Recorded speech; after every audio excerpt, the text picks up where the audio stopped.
You are listening to Soapbox Daily, episode 182. I'm your host, Matt Morgan, and thank you very much for tuning in today. Appreciate you being here. Thank you for coming around. Always nice to have you around. Today, for our Thursday, yes, episode 182, what are we discussing? Today, we're discussing this, and here's today's topic. Ever change your ways when you experience climate change? That's our show topic for today, our title. Ever change your ways when you experience climate change? It's an interesting question, and that is, of course, influenced by the weather recently in my area, but I guess weather in the world altogether. We'll get a little further into that. Before I get into that, hey, how's your integrity doing today? Are you having a good integrity day? Are you having, are you being the best you can be? Making the positive change in the world, doing the right thing when no one else is watching? Only you will know, onwards and upwards. But that's on you. But if you falter, hey, tomorrow's another day. The only way we're going to change this world is if we actually all jump on board and all contribute. So, enough about that. Let's get into today's show. Climate change. Now, interestingly enough, climate change is, we see it, we experience it. I mean, I'm experiencing freezing rain within April, which is odd. Freezing rain within April. I don't know why, but yeah. I'm experiencing freezing rain. And not just a little bit of freezing rain. We're talking layers upon layers upon layers. And this is April. Now, by my predictions of all my years, I could take off my snow tires easily in March, no problem. But no, this is changing. This is changing.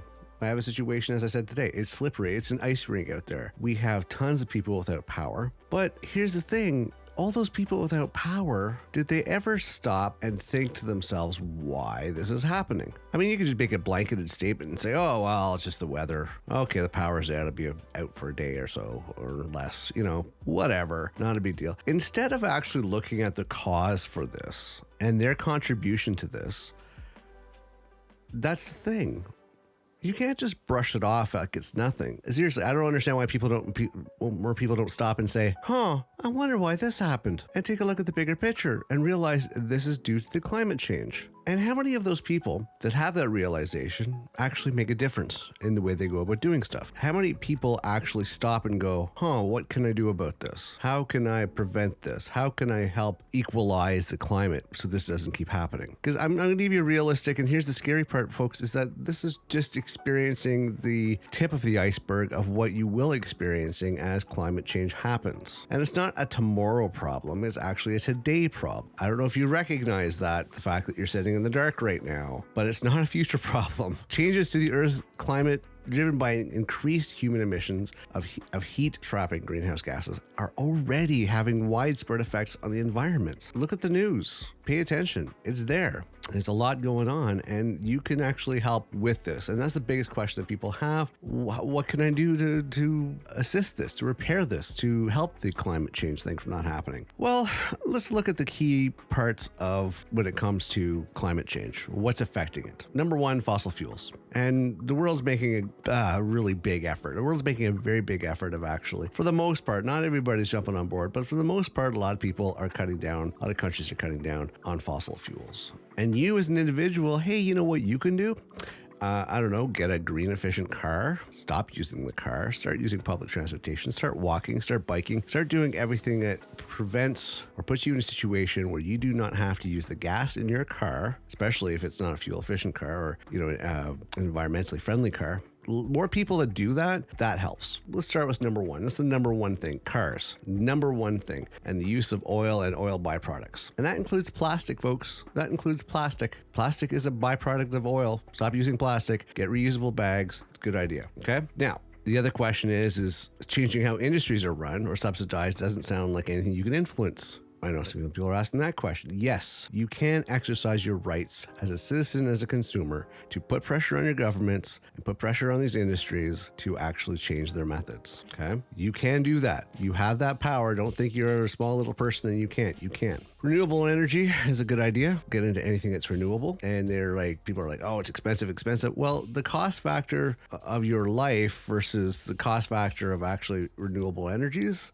such as solar panels and stuff like that, weigh out the differences. So you pay an extra buck or two, but in the long run, you end up saving. Yes, dietary. Dietary is another big important thing because I don't know if people realize how much the meat industry, how much of an effect that has when it comes to cows. Any beef products or any sort of meat products. People should change their diets. Realistically, people should change their diets. Because if cattle were their own nation, they'd be the world's third largest emitter of greenhouse gases. They really would. The meat industry contributes to global warming in three major ways. Firstly, cows burping from processing food releases a lot of methane, a greenhouse gas. Secondly, we feed them with other sources of food like maize and soy. It makes for a very inefficient process. And finally, they also require lots of water, fertilizer, and that can release greenhouse gases as well. Plenty of land, some of which comes from clearing forests, another source of carbon emissions. So if we cut down on our meat consumption, if we cut down on our beef consumption, that helps as well. By reducing your consumption of animal proteins by half, you can cut your diet's carbon footprint by more than 40%. Yeah, believe it or not. You realize a normal transatlantic round-trip flight can release about 1.6 tons of CO2, almost as much as the average yearly emission of one person in India. So that brings us to our next thing, going from the cows, going to this. Cut down on travel. Aircraft, planes, they actually don't help the environment at all. They put a lot of pollution up in the sky. That doesn't help as well. There's a lot of different areas, and some aren't so favorable to people. I don't think they really realize, and they start saying, well, you're infringing on my rights. You're infringing on this, you're infringing on that. You have to think about the fact it's not just your world that you have to think about. It's everybody's world. Because if you think it's your right to be able to act in certain activities and not be responsible for it, and that you're not part of the problem, that's where you're naive. That's the thing. You are kind of naive, realizing that, you're not special.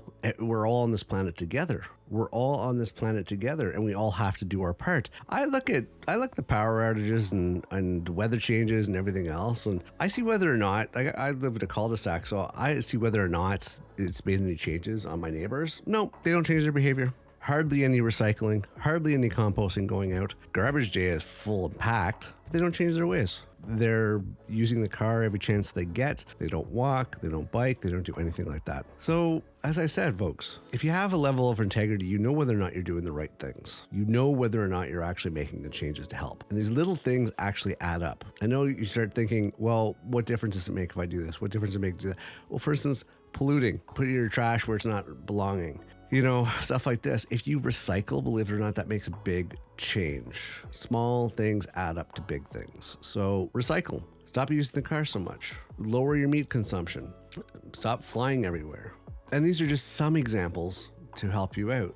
Look into it. Maybe do a little bit of research. Do a little bit of research to understand what you can do in your own home environment, in your own neighborhood, that can actually help contribute to lowering the climate change, lowering the emissions that are hurting the environment and hurting the planet, and we can move towards a brighter future. So our weather becomes normal. We know when summer's going to be. We know when the seasons are going to be different. We know when all these things are going to happen because they're a little more predictable because everything is balanced out. So, hey, you're going to change your ways? That's up to you. I just give you a few examples, and I know this could go into a longer conversation, but I'm just going to say, make the little changes if you haven't made them up to this point, because it's not your neighbor's responsibility. It's not the person down the street's responsibility. It's not the government's responsibility. It's not everybody else's responsibility. You have a voice. You can speak up. You can make the change, and you can start at your level, at your home. All right, so that's basically it at this point. That is our topic for today. Thank you very much for tuning in. I'm your host, Mad Morgan. Please check out themadmorgan.com. Yes, themadmorgan.com for more information on all our projects and shows moving forward. And other than that, I hope you have an amazing day moving forward.